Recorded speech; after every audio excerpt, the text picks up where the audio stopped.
আড়াই বছর আগে টাকার ও সোনার পাহাড়ের এই দৃশ্য রাজ্য রাজনীতির ইতিহাসের কালো অধ্যায় হিসেবে জায়গা করে নিয়েছে।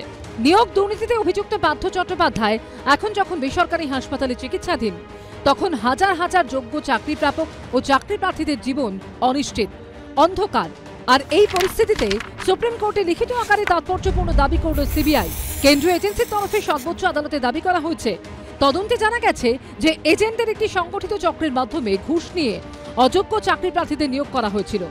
এই ঘুষের টাকা এজেন্ট, এসএসসির আধিকারিক এবং তৎকালীন মন্ত্রী পার্থ চট্টোপাধ্যায়ের মধ্যে ভাগাভাগি হয়েছিল।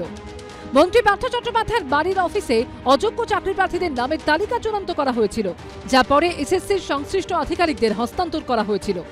এতদিন সবাই বলে আসছিলাম যে র্যাঙ্ক জাম্পিং হয়েছে, ওয়েমার ম্যানিপুলেশন হয়েছে, কিন্তু সিবিআই দাবি করেছে যে ইন্টারভিউ মার্কসও কমিয়ে যারা ছিল তাদের নম্বর বাড়িয়ে দেওয়া হয়েছে। যেমন পার্থ চ্যাটার্জির বাড়িতে এগুলো করা হয়েছে এবং পার্থ এই যে টাকার বিনিময়, এর সঙ্গে পার্থ চ্যাটার্জি এবং কমিশনের চেয়ারম্যান এদেরও ইনভলভমেন্ট আছে বলে সিবিআই দাবি করেছে।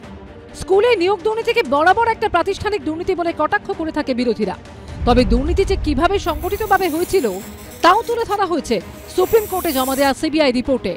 সেখানে বলা হয়েছে, পুরো ষড়যন্ত্রটি তৎকালীন মন্ত্রী পার্থ চট্টোপাধ্যায়ের তত্ত্বাবধানে এবং তার সহ ষড়যন্ত্রীদের দ্বারা পরিচালিত হয়েছিল, যারা হলেন এসএসসির তৎকালীন চেয়ারম্যান সুবীরেশ ভট্টাচার্য, এসএসসির পরবর্তী চেয়ারম্যান ও চেয়ারপারসন শর্মিলা মিত্র এবং সৌমিত্র সরকার, মধ্যশিক্ষা পর্ষদের তৎকালীন সভাপতি কল্যাণময় গঙ্গোপাধ্যায়, এসএসসির উপদেষ্টা শান্তিপ্রসাদ সিনহা, এসএসসির তৎকালীন সচিব ও চেয়ারম্যান অশোক কুমার সাহা, এসএসসির প্রোগ্রাম অফিসার পর্ণা বসু এবং সমরজিৎ আচার্য সহ অনেকে। এছাড়াও আর্থিক লেনদেনের প্রসঙ্গে সিবিআই রিপোর্টে দাবি করা হয়েছে, তদন্তের সময় এসএসসির অভিযুক্ত অফিসার এনসিপিএল বা নাইসা কমিউনিকেশনস প্রাইভেট লিমিটেড ও মধ্যশিক্ষা পর্ষদের মধ্যে আদান প্রদান হওয়া বিভিন্ন ইমেল সহ ডিজিটাল তথ্য প্রমাণ বাজেয়াপ্ত করা হয়েছে। এছাড়াও তদন্তের সময় কিছু ব্যাংকিং লেনদেনের প্রমাণ পাওয়া গেছে, যা থেকে প্রমাণ হয় অযোগ্য চাকরি প্রার্থীদের কাছ থেকে ঘুষ হিসেবে নেওয়া টাকা অভিযুক্ত ব্যক্তিদের মধ্যে আদান প্রদান হয়েছিল। শুধু কি পার্থ চ্যাটার্জি? যৌথ দায়িত্ব মুখ্যমন্ত্রীকে বাদ দিয়ে পার্থ চ্যাটার্জি, শান্তিপ্রসাদকে অ্যাপয়েন্ট করেছিলেন তো মুখ্যমন্ত্রী।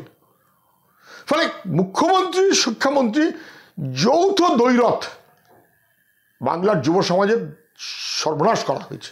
অভিযোগ গুরুতর, সেটা প্রমাণের দায়িত্ব সিবিআই এর। এটাও ঠিক, অনেক সময় যেগুলি কোর্টে বলা হয় বা প্রাথমিকভাবে যেগুলো বলা হয় সেগুলো শেষ পর্যন্ত দেখা যায় ইনভেস্টিগেটিং এজেন্সি প্রমাণ করতে পারেনি। কিন্তু আমরা এই বিষয়টা ঢুকবই না। এই বিষয়টা কোর্টের বিষয়, তদন্তের বিষয়। যার বা যাদের বিরুদ্ধে সিবিআই এই অভিযোগ এনেছে তিনি বা তাঁরা এবং তাঁদের আইনজীবীরা এর উত্তর দেবেন।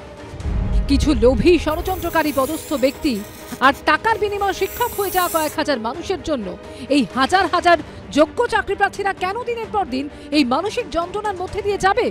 তাদের এই হেনস্থার দায় কি রাজ্য সরকার এবং এসএসসি নেবে?